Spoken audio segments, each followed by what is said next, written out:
Hey guys, quick video here for you on how you can connect your HP monitor to the PC. So to connect it, you need to have and locate what kind of cable you have.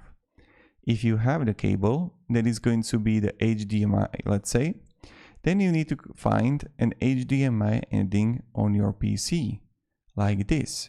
So you're going to have HDMI on your monitor. You're gonna have HDMI on the graphics card on your back of your computer, and you're gonna connect it like that. If you're not going to have HDMI, but you have different cable, so you have like VGA port,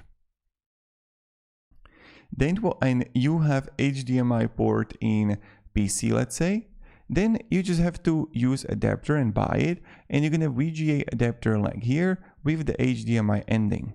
And this is how you're going to actually do it. It's nothing difficult. And then you got it. So it's always simple. You're just gonna locate the cable, the VGA to VGA or HDMI, and that's pretty much it. Have a great day and goodbye.